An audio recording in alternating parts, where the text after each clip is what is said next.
fenomena yang sekarang ini terjadi di beberapa masjid di Indonesia, khususnya mungkin ada di Yogyakarta ataupun di beberapa daerah. Kenapa banyak masjid-masjid itu diisi oleh kaum tua atau lansia?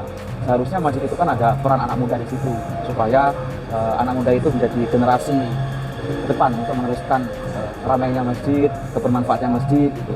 Menurut Mas Eswi, kenapa dengan fenomena itu, Mas? Oh iya, ini izin saya boleh sambil ngopi dulu ya. Boleh. Ini anak muda tuh harus sering ngopi, juga ngobrol, harus minum. Iya, ngobrol seputar inspiratif. Wah, Bismillah.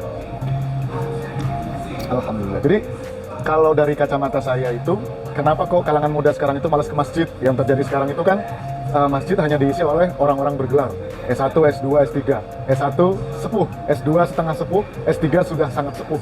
Nah kan gitu, itu fenomena yang terjadi hampir rata di seluruh Indonesia. Di sini ternyata pentingnya adalah peran orang tua dalam mengajak anaknya, terus apa namanya ya, mengontrol anaknya. Jadi anak itu harus diajak, ayo rajin ke masjid. Kalau kita mau lihat dari sejarah, Mas Wahyu, Ya. itu ada satu tokoh yang sangat luar biasa, namanya Muhammad Al-Fatih. Nah, Muhammad nanti mungkin, Al-Fatih. ya, Itu familiar kan ya, udah banyak tahu. familiar kan, ya, itu familiar. Jadi Muhammad Al-Fatih ini keren. Sejak kecil beliau digembleng oleh orang tuanya. Jadi bukan kita lihat dia kan raja, dia kan anak raja. Di sini bukan melihat siapa bapaknya, siapa dia, melainkan bagaimana pola didik kepada anak, kemudian bagaimana anak tersebut mengembangkan dirinya. Singkat kisah, Muhammad Al-Fatih ini kan sejak kecil itu sudah menjadi hafiz Quran.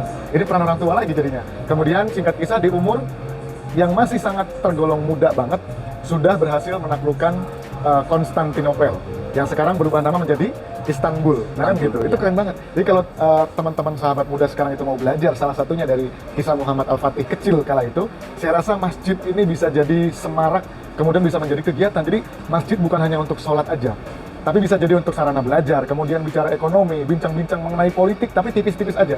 Maaf izin sebesar-besarnya, sekarang ini kan masjid dibatasi. Di masjid nggak boleh bicara politik, nggak boleh bicara ekonomi, pokoknya seputar ibadah aja. Gitu mungkin Mas Wahyu. Ya, berarti pintar-pintar kita sebagai kaum yang lebih apa? Kita kaum termasuk S1, S2 ini. Kita termasuk S2 kan? Kita S2. S2. Setengah sepuh ya. Oh iya, Setengah sepuh ya. Setengah Berarti, sepuh.